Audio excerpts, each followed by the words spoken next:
Hello everyone and welcome to the Royal Automobile Club talk show in association with Motorsport. I'm Ed Foster and I'm joined by Motorsport's editor Nick Trott, thank you very much for joining us, and the great Dario Franchitti. Thank you so much for joining us today. Now we've got loads to talk about, we've got lots of readers' questions, but most importantly it is Nick's birthday. So thank you so much for joining us on your birthday. I'm sure you have far better things to do, but you're here, and I would sing you happy birthday, but my voice is terrible, so someone else can do that. Oh, this is a great way to spend my birthday, actually. Yeah. I'm very happy about it. Very kind. Thank you. We haven't started yet. You don't know what I'm going to be asking you. Now, I must also say that this is my last talk show for the club and the last podcast for Motorsport. I just wanted to take this opportunity to thank you all for listening. We started them back in 2009, and the first one we got 600 listeners. Despite that, we've ploughed on, and now we get about 100,000 of you tuning in every month. So thank you. Without you, these wouldn't have happened. Thank you also to Alan, who has been recording these almost from the start. But he's been much more than that. He's been a great friend, a great mentor, and everything I've got right is because of him. And the amount that he's edited out that was terrible, you would be astonished about. So thank you, Alan. Thank you. Thank you also to our guests who turn up a month in, month out, don't ask for anything in return, and give us amazing content. So thank you. We're not getting anything.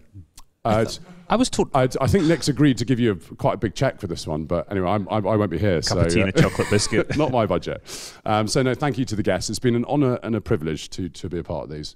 And what better way to finish than with Dario? So thank you for joining us today. And we should thank you as well, Ed. You've I think you've set the standard actually for these podcasts. It's interesting. A very low one. No, pat yourself on the back. You have done a really good job, and it's interesting to see some other racing titles have put a lot of effort into their podcasts recently, and I think that's because of the standard that you've set. So you reintroduced me to motorsport as well, actually via the podcast. So I think and I know speaking to readers, you've done that. So we'll miss you, and you've done a great job. But onwards and upwards, eh? Yeah. Indeed. Well, I'm sure everyone will see me sort of around and about at Goodwood. Doing various bits and pieces. But let's get started with the podcast. That's what we're here for. We're not here to sort of tap ourselves on the back too much. Dario, last time I saw you, we were at the Motorsport Hall of Fame down at Woodcote Park. The club's based down there. And you were driving a McLaren M6 up the Captain's Drive, which for anyone who sort of hasn't seen it, it's about 4 foot wide, quite old tarmac, and you had cold tyres. How was it? It was amazing, first of all. It was absolutely brilliant. And the good news was the guys from Hall & Hall had really pumped the tyres up, and they told me they'd pumped the tyres up. They said, "You're not going to go quick around a corner, are you?" I said, "No, I'm just going to try and do a burnout. Is that okay?"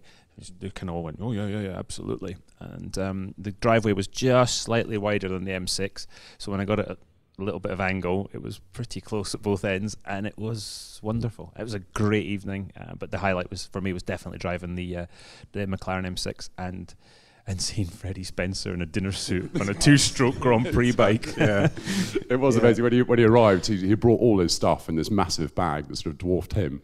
And he said, "Is it all right?" I'm not going to try his accent, but he was like, "Is it okay just to do it in my jacket and tie?" I was like, if anyone can handle it, it's probably Freddie Spencer. So it was good to see him. Very cool. Very cool. In his sort of helmet colours, but then dinner jacket. Excellent. As somebody said, if James Bond did MotoGP. Yeah, it's so true. He wore his gloves though as well. Did you know? Yeah, he had helmet gloves, but that's what they say, isn't it? If nothing else, helmet gloves. Yeah, I should mention Andrew Frankel actually, who the year before drove up the Captain's Drive in his dinner jacket, but with race boots on. Which that's what Andrew wears. Yeah, that's what he wears all the time. Seen it before or since. It's quite a combination, really. Yeah. Right. So we should get going, but the. Big news, obviously, Fernando Alonso at Indy, and you wrote a great piece for the Motorsport website before he went, just after the news was announced, and you said he's not going to struggle with speed, but it's going to be the racing and the traffic. How did you think he did? Brilliantly in the race as well. I mean, his qualifying performance was very good. I wasn't that surprised with that. What he did in the race, the way he adapted to oval racing and adapted to the constantly moving environment, because it all depends on a place like Indianapolis, in a race where people position their cars relative to yours, and you've got to move that around. And you could tell he studied a lot before he even got in it. And the first practice race runs they did as a group, because groups tend to form in practice even, and just watching the way he worked through the groups and watching his learning process, he's obviously very, very smart. but he was a student of the whole thing, and he gave Gilles de Ferran a lot of credit. You know, he said qualifying, he said, was, you know, I felt that was me just getting right on the limit. And Gilles, he said, but Gilles really taught me what to do. I listened to him. And then Gilles said to me later on, he said, you've got no idea how good this boy is. I said, yeah, I think I have. And he said, but no, he's an exceptional talent. And no, he was right in there. He was right in that sort of fight. Obviously, the cars were very good. The Andretti cars were fast. But he did a very, very strong job. And not only in the car, I was as impressed with what he did out of the car. His attitude, because obviously an open paddock in Indy car, you can be walking along as a fan, and you know Alonso will walk straight past you. There's the car, so the access is a lot different than F1. And he handled it brilliantly. And when he got out the car, when the engine had its problem, the cheer that went up, I think said it all. And he didn't get spooked either by the accident, you know, Bourdais accident, which was, you know, frightening for us all to watch. A driver of Sebastian's experience and speed on ovals, for him to hit the wall that hard, it didn't. I don't know whether it affects him or not, but he didn't lose any speed, did he, Fernando, from that? He's obviously very mentally strong. Well, obviously, what he's gone through the past couple of years, he's built up a tolerance. But there's one thing building up a tolerance to a bad result. It's another thing building up a tolerance to what he witnessed. And we were talking on Sunday night about Dixon's accident, and he said, I saw an engine and a gearbox. He said, I'm wondering where's the rest of it. And then he got right back after it, and that takes a certain mental toughness to do that. And he had it. It would be great to have him back in IndyCar, or you know, in the Indianapolis 500 again, if that's what he wants to do. But just watching what he did in Canada, he looks like a different person, doesn't he? Would you say it was a flawless performance? I mean, everybody has been singing Fernando's praises, but you know, I know it's mean to be critical, but are there any areas where you think, do you know what, just a tweak there, maybe next time? Well, of course, but every driver does that. No driver does a flawless race. No, they don't. And he obviously, if he does it again, I think he will come back stronger.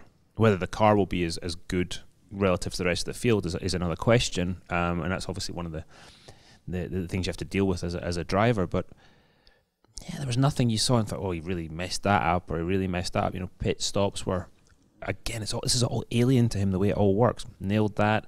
The start must have been a little dicey for him. He lost some places, but he got back up to the front, got back up to the sharp end, and raced everybody with a lot of respect. I think that was one of the things that struck me, was the amount of respect he had for the race, because you were mentioning his preparation. He obviously watched thousands of hours on YouTube, on boards, everything like that. But he also would do hours in the simulator before practice or something, and then go to the track. And his preparation, he obviously was soaking it all up. And I think as a two-time Formula One world champion, and people always telling you, oh, you're arguably the greatest driver in Formula One at the moment, and people telling you that all the time, to go to the Indy 500 and actually respect it, says a lot about him.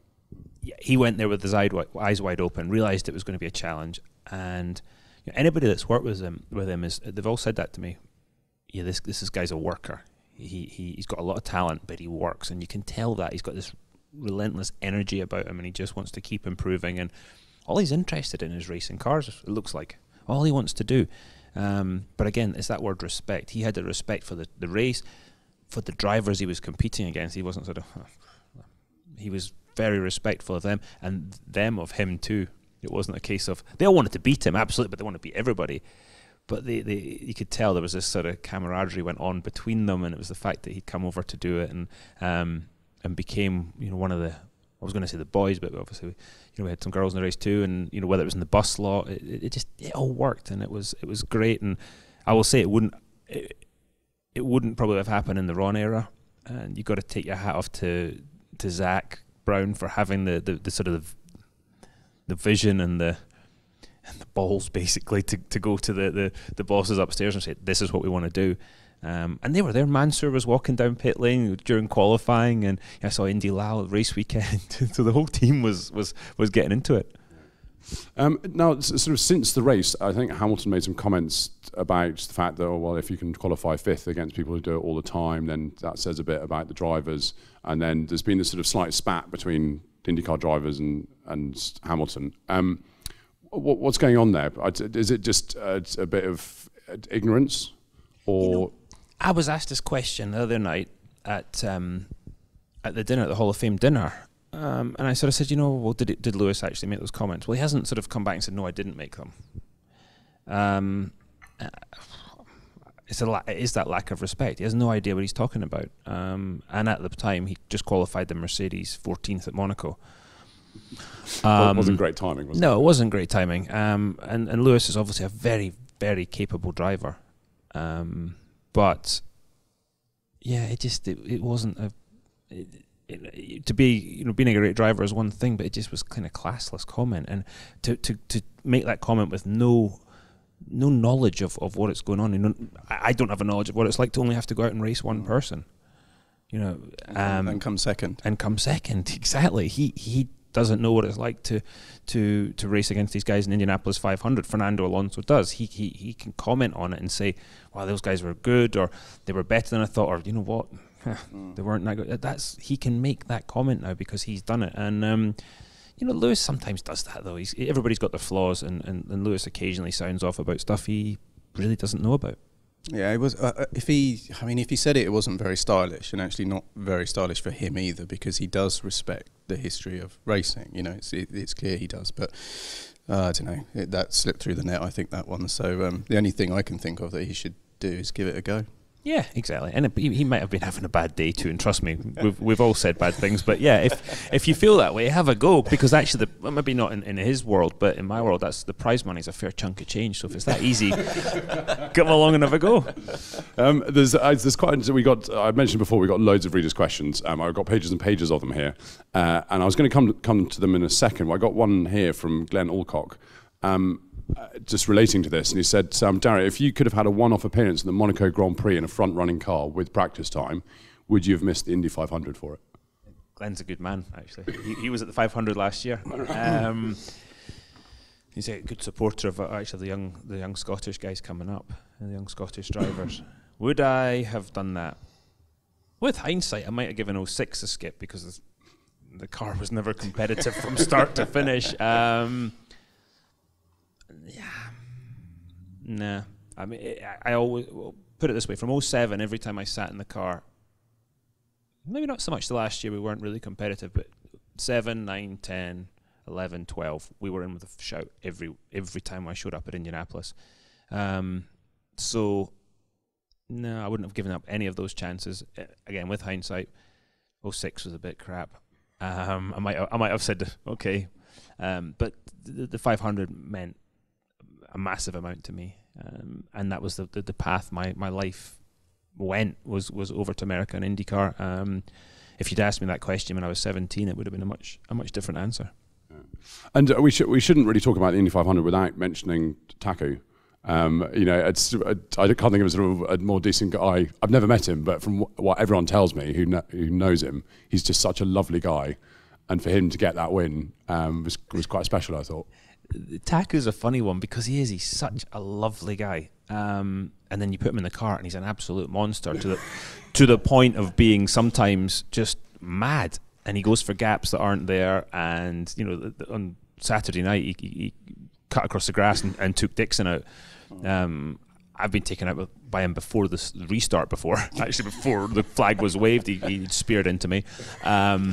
We had obviously the coming together in 12, and my last crash was off the back of his car because his suspension broke. But as AJ Foyt pointed out to me, he whacked it off the wall, broke the suspension, and when I tried to pass him, he hit the overtake, which caused the problem, ultimately the accident. But the other side of him is he's a really lovely guy out of the car, and he did a flawless job at Indianapolis in that race. He did a really, really nice job. There was times he sort of half made a move. I thought, oh, here we go. And he backed out of it and used his head. And then, as I say, sometimes he tends to make those crazy moves. His sort of saying is no attack, no chance. Yeah. And sometimes there's a bit too much attack and it diminishes the chance. Yeah. There's a sort of slightly related to this. We got a question from Anthony Jenkins, who says, Paul Tracy seems, on the strength of his television commentary role, to have mellowed. He's loose and witty. I never saw him as such in his racing days when he was your teammate. How was he then, and how do you find him now?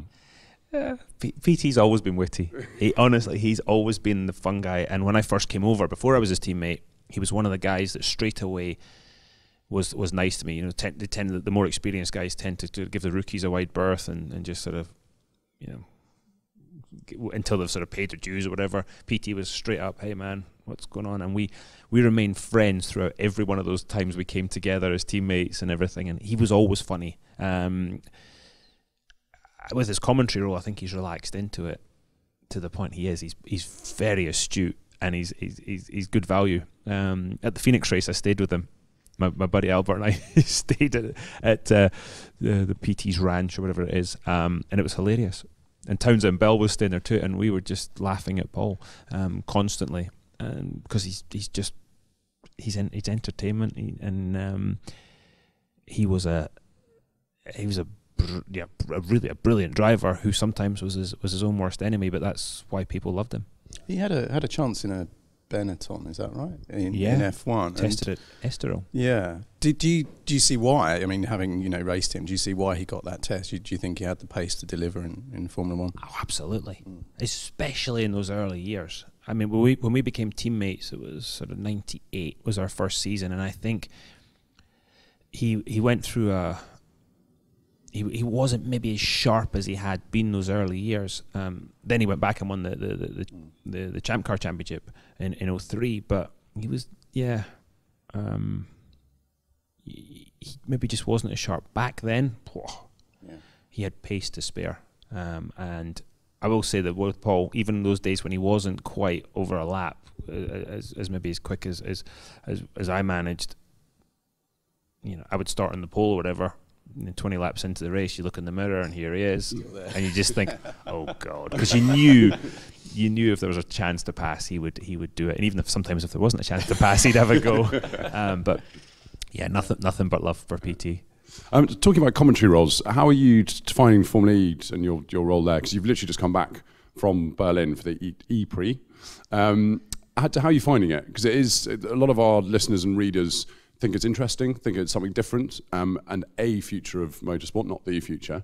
And then a lot of listeners and readers hate it, I think is probably the play. Yeah, it's definitely Marmite with I think, people who are traditionalists. Some people think, oh, that's quite interesting. Others are, they don't like it. I agree with you. I think it's a very well put. It's a future of motor racing. Is it going to replace F1? Is it going to replace IndyCar? All those things? No, but electrification is a big part of what we're going to see on the roads, and going back to sort of the 60s, 70s, and before that, the race cars of today being the street cars of tomorrow. So there's a lot of development going on there, and the manufacturers love it because they can do that. They can put their money behind it, and they can sort of get a return on that investment. Plus, it's good racing, good teams, good drivers, is good racing. Is it perfect yet? No, but it's constantly evolving, and the guys that are running it, Alejandro and those guys, are kind of caught in a bit of a tough spot, because the manufacturers are like, well, we want to develop battery technology and we want to update our motors all the time, etc., etc. Then you get into sort of a cost war, whereas they're saying, whoa, hang on, calm down, we're going to have a one battery for all, we're going to have a spec part because we need to control that. Otherwise, can you imagine the costs of the increase of cost in the battery technology? And for an example, one thing they've done well, they've said, look, this isn't an aerodynamic formula. It's fixed aero. There is no aero, basically. You see people bash a wing off and it still goes as fast. It's mega. The tires are it was a Michelin tire. It works in the wet and the dry. They get 2 sets for the day. Everything happens on one day. They get 2 sets for the day, one for each car, and I think they should keep that and not sort of start working with the chassis and all that. Just have one chassis. It's a powertrain formula, and you don't need to be sort of chasing F1. And I think they've got quite a clear sort of vision on that as well.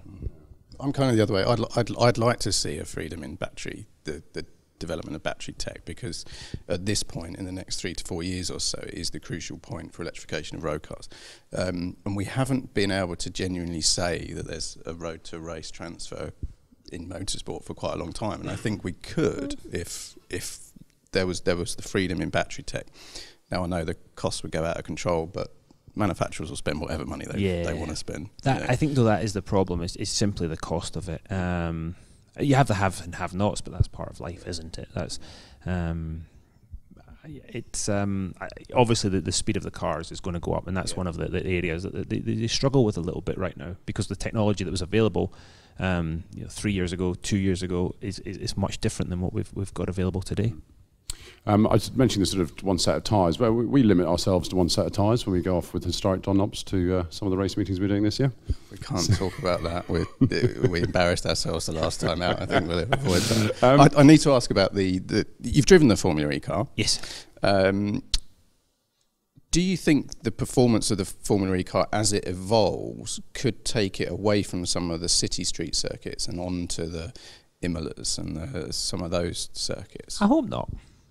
I hope it doesn't. I want to see more. I want to see them give them more power. Yeah. There's two different sort of ways of looking at it. There's a new battery coming next year. It's going to be more dense. It's, they're going to have more usable energy.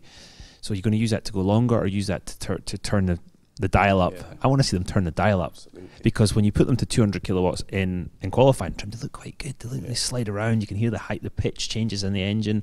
Yeah. Keep cranking it up. Yeah. Because they're catching a load of slides. There's no grip. There's more power than grip in a lot of situations. That's fun. And grip. Yep. Right, more power than grip, and that's the way I would like to see it go. Because obviously with an electric motor, the torque just ramps up from zero straight away, and that the acceleration of them is really something. But part of the great thing of Formula E is they get to race in places that, if we had internal combustion engines, unfortunately, we just nowadays are not going to get to some of these venues. Yeah. It was Tony Brooks, wasn't it, that said a racing car should always have more power than its chassis can handle. Absolutely. Which I think is a nice way. Now, someone mentioned in the office, apparently you're fronting a campaign to educate drivers on the dangers of concussion at the moment? I wouldn't say fronting it, because of my unfortunate experience with concussions. We did something in America with the Road Racing Drivers Club, the RRDC, which Bobby Rahal and his team have really re-energized over there. Guys like Mark Donoghue and those guys did it in the 60s and 70s, but Bobby sort of started it again, and they have a sort of a free tuition series online called Safe is Fast. And one of the things we talked about with Steve Ovey, who has been my brain doctor for 20 years now, pretty close, and he was the CART brain doctor for a long time. So him and I did a sort of a tutorial on that and what to look for and everything. And then the guys in the FIA now have started sort of talking about it a bit as well. It's just giving experience on what to look for, because it's something that, if you're driving an Indy car or Formula 1 car, WEC, okay, you have an accident, especially in IndyCar, you have an accident. They basically look, and you've got accelerometers in your earpieces, and it says you hit your head so hard, okay, let's do a concussion test with you. If you guys are racing this weekend and you crash the car, God forbid, you say, I don't feel very good, but you're not going to have a doctor saying you've hit your head at X G's, you should go and get checked. So it's just to sort of encourage people to what signs to look for and what to do. Yeah, Dario and I talked about this a couple of years or so ago when I bashed my head, and it didn't cross my mind that I had a form of concussion until we actually spoke, because I was quite happy that I didn't really seem to have any after effects around that time. But then, over the months passed, and Dario said, you probably had a concussion, and it's wow, we don't really know enough, do we, about it? We know when we've got a sore knee, or we know. Exactly. And in the US, because they've had the problem with the NFL, with the footballers and concussion and the long-term effects of that, they're learning every week. They're learning more and more and more, because these players and the players' families are now saying, there's lawsuits flying around, so they need to figure out, which is great for everybody else, that they figure out, as much as they can about what's going on. Because rugby's it's much better on it now. 2 years ago, it just wasn't taken seriously enough. Yeah. And in a car, you're in a sort of a moving missile at 200 miles an hour, so the dangers are almost more acute than. I mean, to be fair, some of those guys probably weigh more than a car, but absolutely. John James Haskell springs to mind. John Beattie and I talked about it up in Scotland. He came and did an interview with me at the house, and we talked about concussions, because him being an ex-rugby player, John's had a few fair hits to the melon as well. Right, I should ask some of these questions, because we have got loads, and if we're going to try and get through most of them, I know it's being your birthday. You probably want to get off and go and eat birthday cake. Honestly, this is a cool birthday. So I've got one from Jamie Smith here, asking about your memories of winning at Rockingham. How did it rank alongside the many other wins, and what did you think of the circuit? It's a bit mean to ask him about his mememory after we talked about concussion. So I could have phrased that, but Jamie, you should have phrased that Rockingham. Hang on. Hang on. Rockingham to win there was timely, because I'd signed up to do what was then the IRL, which was an all-oval series, and I'd never won on an oval, so thank God I did that. To win in front of the home crowd was really special. I think I'm right in saying we were almost flat out around that little oval towards the end of the race. Yeah, seriously, it was absolute with the speedway wings on those things. It was mental. The speeds were out of control. It was something. Something to behold. I think I had a unusually for Bridgestone and Firestone at the time, I had a tyre issue. I thought I had a wheel bearing failure, and I had a tyre issue. We pitted off sequence and got to the front, and off we went. Wasn't a great track for passing, but that was fine when I was in the lead. I was quite happy. But to win in front, both my grandmothers were there, which was cool. My family, a lot of my extended family was there, and again to win at home is always special, isn't it? Yeah. I flat out around there. It's from when you go there as a kind of a British fan, and I've only ever been to a couple of ovals in America. It does look huge. I mean, it is massive, but it's tiny compared to some of the other ones. Absolutely. Yeah. Do you get the right foot peeling off the throttle, and your brain's going, "What on earth are you doing? Right foot, go back down again." We call it driver flat. We being the guys on the timing stand now. When my job with Ganassi is working with the team and the drivers and all that sort of stuff. And occasionally Max will come in and go, "Yeah, I was flat here." No, you weren't. Yes, it was. Yeah. No, you weren't. There's times that self-preservation does take over. We had a situation 2009, 2010. We raced at Loudon, New Hampshire, which is a mile oval. It's completely flat. Well, completely flat. They say there's some banking, but it feels completely flat. And it's basically 2 hairpins, long straights with tight hairpins. And we were able to go flat out in practice. And I then convinced my engineer that if he trimmed it out, I asked the question, I said, if you trim this out and I can get up to the same, if I can get up to a higher speed, then will I have the same downforce that I had before? And he said, yeah, but you can't lift, because as soon as you go slower, you'll be... So I managed to convince myself to bury it for 2 laps, and it's maybe the craziest thing I've ever done. We got pole position, but there was that thing of I am not lifting, and so you end up trying to push the throttle right through the bulkhead, because it's the only way you're not going to lift. That's just extra. The fact also that it was calculated. I know we like to think, that's just balls out, whatever, but you'd worked out that the higher speed, more downforce, I can do this. And I trusted my engineer. Yeah, he's. I think he's as mad as I am, probably more so. We've got a question here from P Dizzle 99.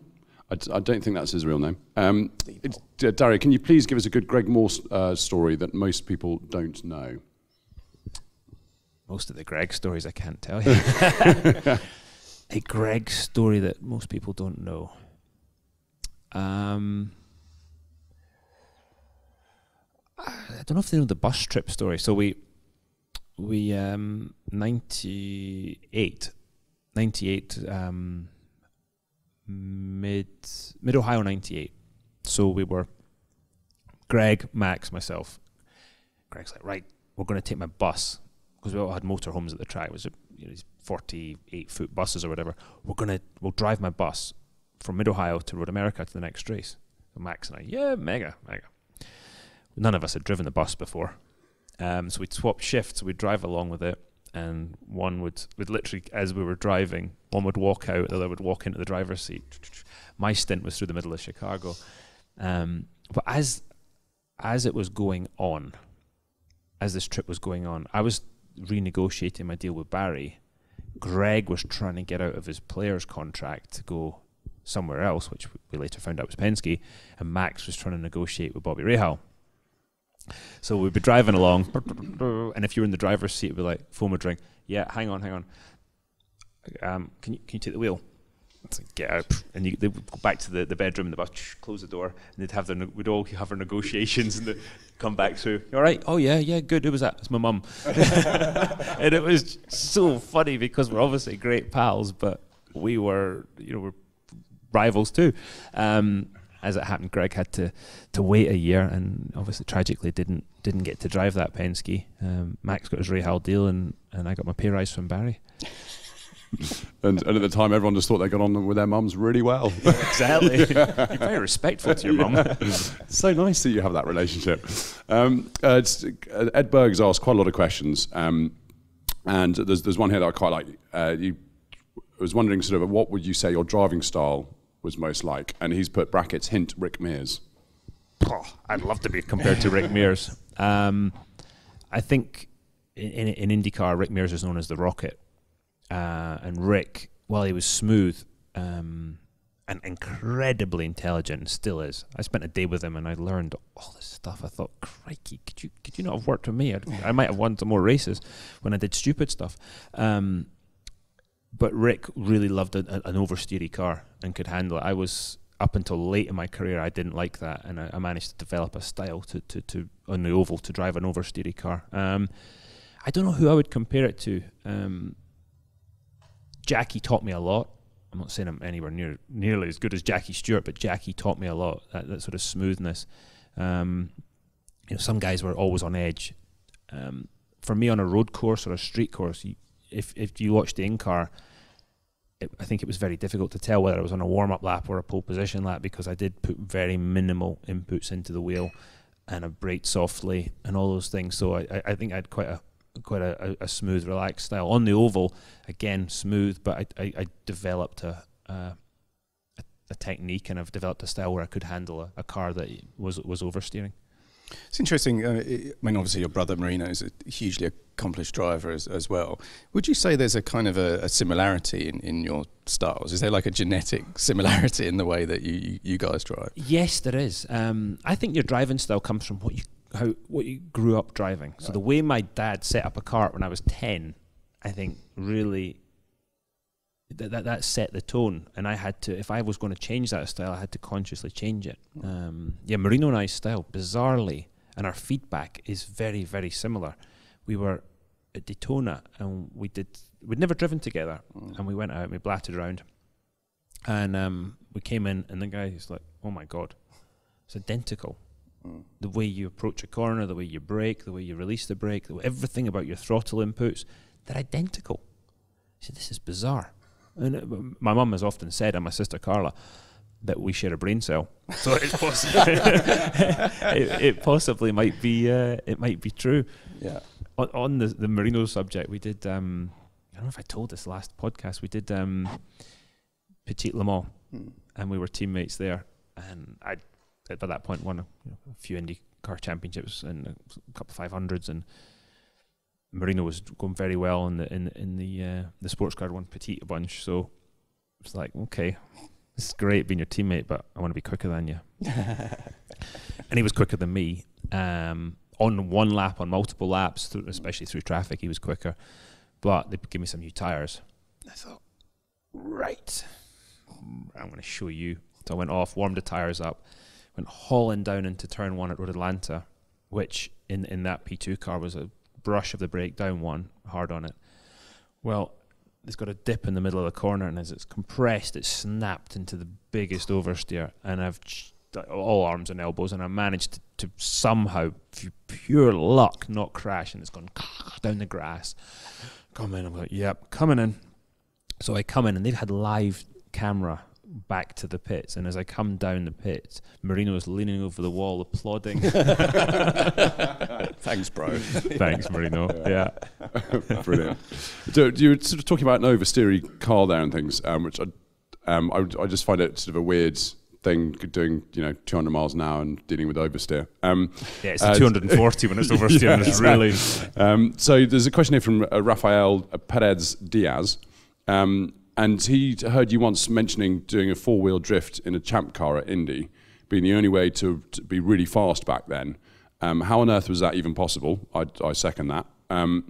And why wasn't this part of the conversation on the sort of specialised media and things? Because he didn't hear it mentioned anywhere else or see any of it. Well, why wasn't it part of the conversation? Because at that time you don't want anybody to know what you're doing. Basically, the only person that knew what I was doing was Scott Dixon, because he was doing exactly the same thing. And it was the sort of the last generation Indy car, actually, as opposed to the Champ car, because they had less horsepower in the Champ car. So you ended up setting them up much more aggressively and really in yaw a lot of the time. So you'd come up to turn one at Indy, and if the wind was in the wrong direction, which it generally happens to be, for turn one, you would have to back it in. And as you would basically, you imagine you're going down the straight, you're turning right the whole time because of the stagger on the tyres and the offset of the suspension, but the offset of the setup.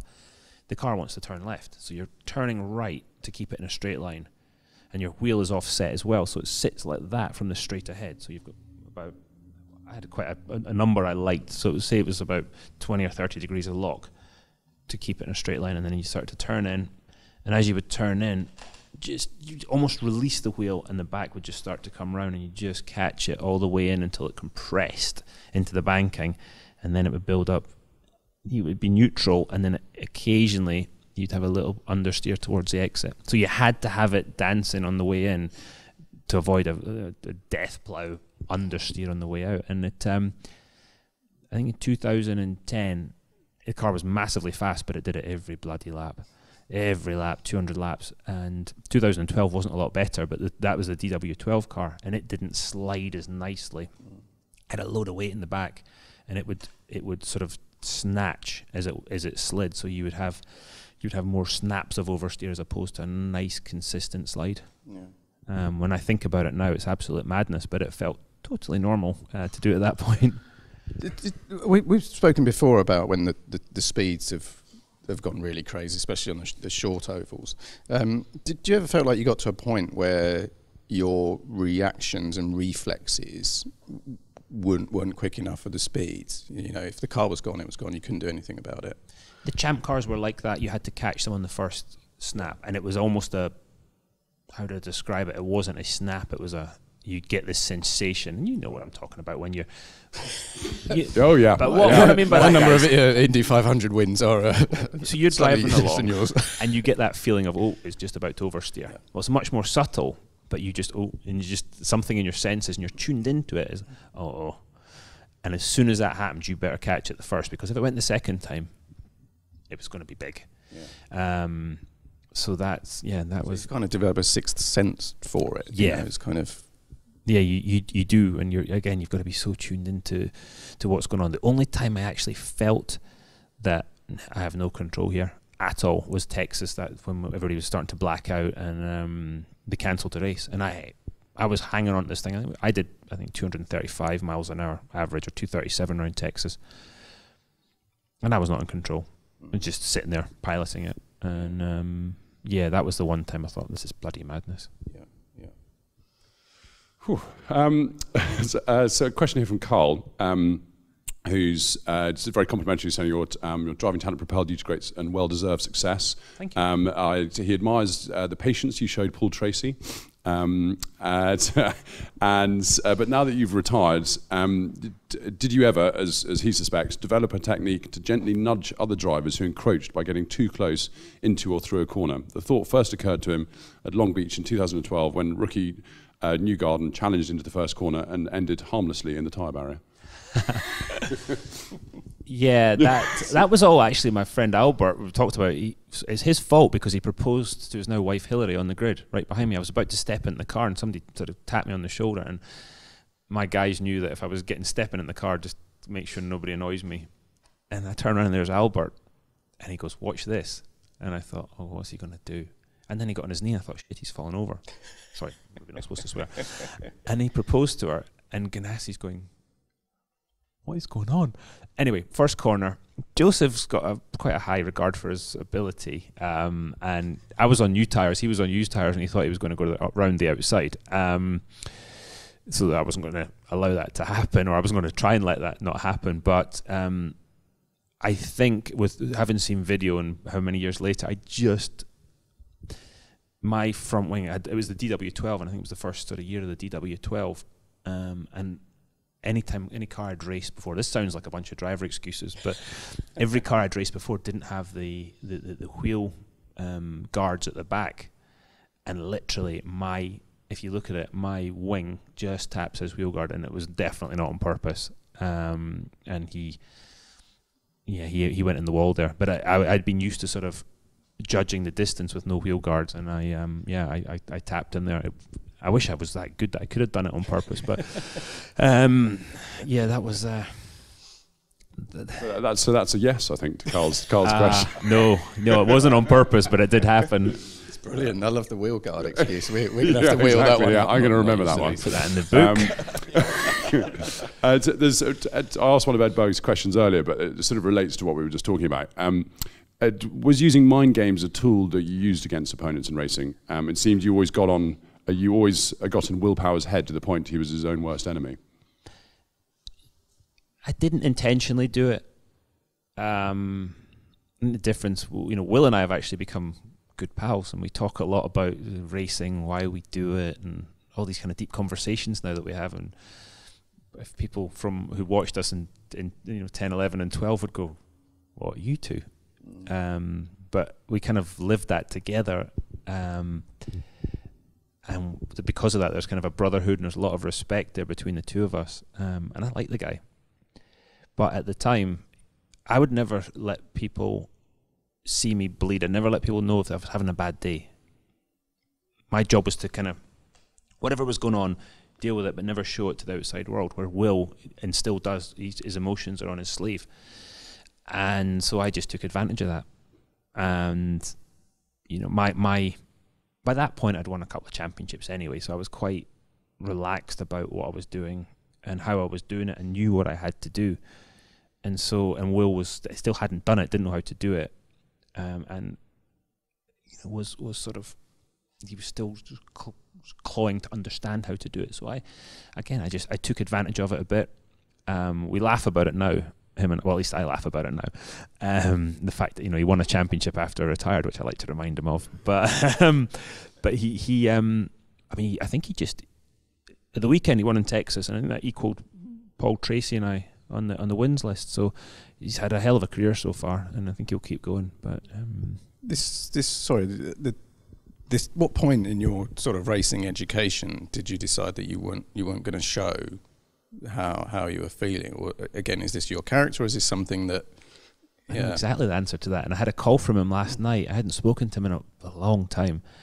Tony Mattis was the trainer at Mercedes. Mm-hmm. And Tony worked on the mind, the body, everything. And every time I went and damaged myself in America, the first thing I'd do is jump on a plane to Zurich and head to his place in Feldkirch in Austria, and he'd sort of put me back together with Doc Holvey, Doc Trammell. And he called me last night and just said, "Hey, I saw you on," I must have seen it on TV from Formula E. And he was the guy that taught me. I think he taught me mental strength, and he taught anything I had in that regard. He taught me how to get to it, and how to get to it, and how to get to it consistently, and how to sort of control your emotions, how to focus. And Jackie always talked about mind management, but Tony really taught me how. I'll always be grateful to him for that. And it was, I got beaten up in Formula 3. Jan was my teammate. Jan did a great job. Went to DTM. I listened to Tony.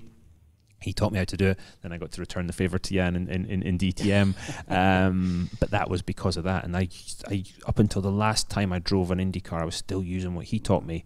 And I like to try and help the guys I'm working with today with that same advice. How much time, you're talking about the guys that you're helping, how much time do you spend on the sort of the mental side? And because it's obviously it's such a big part of racing, but it's very hard to quantify. It depends on the driver. With the 4 drivers, with each one needs a little something different. Dixon's very mentally strong. So Dix and I just kind of we more chat about. We have these conversations to get his mind working about what's going on with the car and stuff, and just like we used to do when I was driving. But obviously I'm not driving now, so it's not a case of a Scott, you need to do this, or have you thought? It's like, hey, have you thought about that? Just to try and be an extra teammate for him, really. Tony gets very emotional, so with Tony it's more keeping him calm. Charlie, it's just sometimes getting the focus there. And then with Max, Max has shown incredible mental toughness this year, because he had a really bad test at the start of the season and everybody was worried. And then he went and led 50 laps at Indianapolis. It was like, yeah, okay, attaboy. And he's just shown a toughness there. And you know, with Max, it depends day to day what he needs. But it was a lot of times trying to access that inner hunger, and bloody hell, he's found it, I'll tell you. And it's great to see. Well, what do you think of Max as a driver? Because he obviously, you don't win a GP2 race without being a fairly talented driver. He's struggled in Formula 1, but he was in the back of the grid team. And consider the car. Yeah, exactly. So, but I think there were quite a few people who were saying, look, he's here as a paid driver, and that's it, which I think was perhaps a little bit unfair. But he has, as you mentioned, he's kind of blossomed now. And is that, did he always have that, or has something changed dramatically? He's always had the talent to drive a car, no doubt. He's always had that talent, and certainly since he got an Indy car. But as I say, that inner fire I've seen past couple of races, it's like, okay, right, this is good. If we can keep this going, keep that fire burning, and you know, with his talent level, okay, now we're making progress. You know, his feedback still needs work. He's kind of inexperienced with that, but he's working hard at it. So what he did at Indy was really good to see, and the fact that he was mad that he didn't win it, I was like, yeah, all right. It wasn't like, oh, high five, you know, that was great. It was like, we had a bit of a sort of, well done, mate. You know, he had, with his family, who are massive supporters of him. It's so cool to see that. But then he was like, right, onward. Are there any drivers who have slipped through the net in recent years in terms of getting to IndyCar? I mean, there's been some strong drivers in Indy Lights. Dean Stoneman did really well. Is there anyone that you've seen and you'd have thought, God, I wish they'd made it into the big series? Well, I think time's still on his side, but Felix Rosenqvist, obviously, he's in Formula E, doing a brilliant job there. I mean, he's a special talent. He's driven a lot of different cars. He's a guy I look at and think, yeah, you know, his F1 thing didn't happen, but I think he's a big talent and a smart driver too. We've actually got some road car questions here. There's one from, again, I don't think this is his real name, Mr. Abel Old Git. So he's asking about your 3 favourite road cars. And we've got a question from Stuart Gallagher, who's fellow journo. Stuart. Yeah. What's the best road car? Is it a clean question? Is it? Yeah, it is. Yeah, Stuart's done right there. Thanks, Stuart. What's the best road car he's owned and driven? And of course, the worst he's driven and owned. So sort of 2 similar questions there. I'll bolt them together. Okay, 3 best. I mean, Nick knows my taste in cars, I think, as well as anybody. 3 that I've owned, or 3 that I would want to own? Let's go the latter, because it frees it up a bit. Want to own. My Carrera GT, I love it. I think it's it does everything for me. The thing is, 3 cars is tough, because I could endlessly collect cars. You know, people say, oh, you know. What do you mean could? Fair point. It is a weak spot. The Carrera GT, I'd like Daytona Spider with suitable modifications. You can play around with them a little bit. Joe McCarry's done that with his one. It's pretty sweet. And I don't know. We've got the Carrera GT in there. It's so not just tough. Any Carrera GT though, is it? I mean, I believe that if you listen out at certain times, you can hear his Carrera GT start up. Pretty much wherever you are in Europe, you can hear this thing start up. What have you done to it? Some subtle. Just took the silencers off of it, because it's got this. The Carrera GT's got this massive silencer box that weighs, I don't know, 70 pounds. That sits behind the rear axle, right at the back of the car. And the Carrera GT is known for being a little tail happy.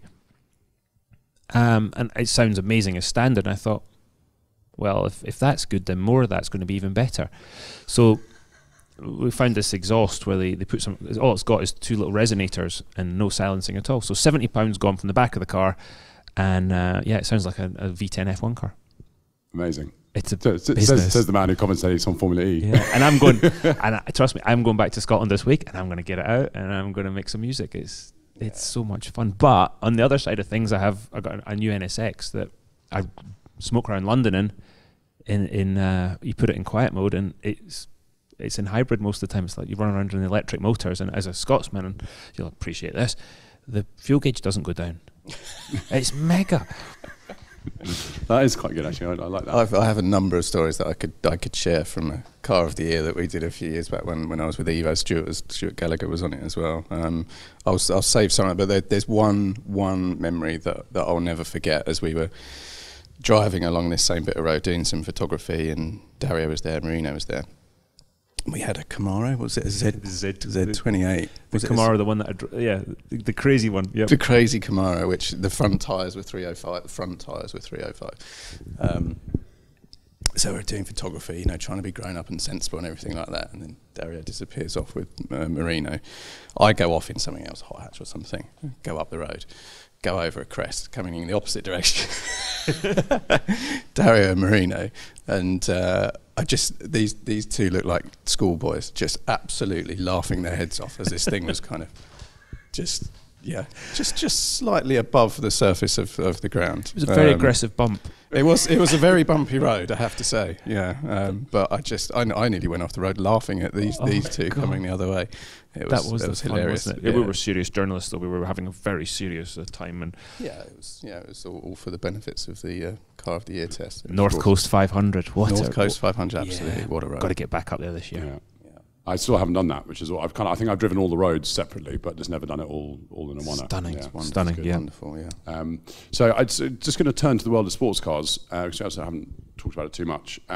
Tom Allen here is asking, how close did you get to driving at Le Mans? And then below that, someone commented saying, Porsche 919 2014. 2015, I think it would have been. Right. Okay. Yeah. There was no contract signed, but I'd gone to Weissach in 13, early 13 actually. I'd gone there because I got to go to Weissach. And don't need an excuse. Exactly. So I went and was chatting with Wolfgang Hatz, who'd become a friend, and Andreas and the guys running the teams there, and it was they didn't even have the simulator up and running. They had an LMP2 car in the corner that were starting to test parts on. It was very early days, and Webber and I had talked about it quite a lot, sort of saying, would you fancy doing that? Oh yeah, I'd love to do it. Yeah, okay, well let's, and we sort of, I guess, made it happen. And it looked, I wanted one more year to do another go at Indy in 14, and they wanted some time to sort of work out what their programs were going to be. But we said, right, 15, we'll let's work towards that. Let's get it done. And unfortunately, the crash happened, and that was it. But to race at Le Mans would have been fabulous. I mean, yeah, I look back and I think of all the cool things I got to do, more than I ever thought I would. But to race at Le Mans would have been something special. Went there last year. Watching Marino and Dixon and those guys. Been there a number of times now, and it was just a great race. And in my opinion, this is my opinion, people say, it's up there with Indy 500 in terms of how cool it is. Yeah, it is. I mean, it's the atmosphere at Le Mans. I can't speak for Indy because got to come over. Yeah, I still it's on the bucket list. I know, we just need to go. But Le Mans is special because it's kind of it's so much more than the race. It's great. And that's one of the things when I look back and I think of two wee boys in Scotland. We because he's just short. We because I was younger than him was McNish and I, and we sit and to think that I was fortunate enough to win 3 500s. He won 3 Le Mans, 24 hours, and you think and look back and go, how lucky were we to get to do that. And it's that those are the fun sort of things to when you get to reminisce about stuff like that. Talking about sort of reminiscing and fun things like that. Have you got a book coming out? Because there's quite a few questions here talking about when it's coming out. There's one from BD Phillips, and they're asking sort of how the book is coming on, but also where you're up to in your back editions of Motorsport magazine. I think you've got the full complement, haven't you? I haven't got the full complement yet. Poor wife. Houses filled with it. Yeah, I'm in the process of building a new garage just now, and there'll be lots of space. And Nick Mason's my hero in so many ways, but he has got the full complement. of motorsports, autosports, pretty much everything. Does it? Yeah, it's pretty impressive. The book, to be honest, we just got too busy with different things. So at some point we need to revisit it and see. I might do it for one of the anniversaries of something. I don't know. That would be 2022, the 10th anniversary of the last Indy win or something. I don't know. We'll see. But I'm still working on collecting my missing years of motorsport. The early years are still missing. There's some in the 80s, I think. So I'll get on eBay when I've got time and I'll fix it. I've got everything back to 50, but not everything. Yeah, that's cool. And actually, my wife amazingly said yes to having them all up in the house. It was the first box that I unpacked. She was like, "Was that coincidence, or is that you being a total bleep bleep?" And I was like, "It's the latter." You're quite newly married, though, aren't you? Yeah. Right. So let me just give you a little bit of advice here. If she said okay to that, something's coming from her side. Okay, there'll be an expectation, Right, okay. a little bit further down the line. Okay, excellent. So just Thanks be careful for the sage advice. Yeah, no worries. Anyway, we are slowly running out of time, and we got another. I'm not sure this is his real name, Silverstone Lewis. So he's saying he loves when you're on the podcast. Always fascinating. He's talking about the synchronicity of many things that have to happen in order to win a race. Can you talk about one of your favourite wins when that synchronicity was very apparent, when everything just clicked and you felt the energy and see with your car, your crew, the race and everything like that? This is kind of a sick one, to be honest. And the reason it's popped in straight into my head is that we were in Detroit, we were pitted next to Marco Andretti in his pit, and Miller, the guy I'm going to mention, works on Marco's car. Miller worked for Greg as well, so I've known Mike for a long time. And I think it was Pikes Peak, 2004 or 5. Anyway, I came in for a pit stop, and I think I was leading. I came in for a pit stop, and I went in a little too hot, and I hit him, and I broke his leg. And he got up, he fueled the car, lost hardly any time, fueled the car, then proceeded to sort of pull the fuel probe, which weighs a ton, pulled the fuel probe, sat down on the pit wall as if nothing had happened. We went out, and he turned to one of the mechanics and said, "Can you get me out of here, please?" He said, "Because I think I've broken my leg, and if the officials see that, we'll get a penalty." And so they kind of carted him off, and there was no penalty, and we won the race. And that just, to me, there's so many things go into a race of all the teamwork, building the car, building the engines, all these millions of things. But that just to me shows that there's a million moving parts, and it's about the people who you're in the trenches with that make it happen. Yeah. Wow. So I think as a sort of final question, we can't do a podcast with you without mentioning Jim Clark. And this one's quite a nice one because obviously next year is quite a big anniversary. What would be the perfect day to commemorate Jim Clark? What would you want? What would you look for? Perfect Jim Clark day would be probably be in Scotland, get up in the morning, jump in the Cortina, blat it down to Dunn's, have a wee walk around the soon to be newly expanded Jim Clark Museum. If you haven't donated yet, please do so. We're looking for funds to expand it. It's going to be mega. And then go to Churnside, pay my respects, and probably head off to somewhere like Oulton Park and take Andy Middlehurst has got the 43 with the H16 in it, and he's done such a beautiful job with that. Have that there, maybe one of the 25s, and of course the 49, which is in the country right now. Is it? It's in the country, it's in the UK, and take some laps around Oulton, I think, or down to Goodwood. And do the exact same thing there, and then have a meal with a bunch of his, his friends, and obviously I have JYS there, Bob Dance, those type of guys, and just have a few drinks and tell some stories. Sounds like a great day. I think we've just nailed your next year's cover for you, Nick. I think we have. Yeah, there we go. Yeah. Well, that'll be a great tribute. Yeah. Wonderful tribute. Yeah, that'll be amazing. Yeah. Nick, thank you so much for joining us on your birthday. Dario, thank you so much for being here for the last podcast and so much insight. It's been great, as always. Can I just say thank you? These have been so much fun, and you've put your heart and soul into this, and it's been to listen to them. Never mind being in them, to listen to them, and from different parts of the world on flights and everything, the entertainment for a race fan like me and somebody that loves the history. Thank you. They've been cool. Thank you very much. That's very kind. Thank you to Alan, who's been here sort of pretty much from the start after our sort of disastrous attempt at recording these ourselves. Thanks, Alan stepped in and turned them into something much better than they deserve to be. I won't see you next month.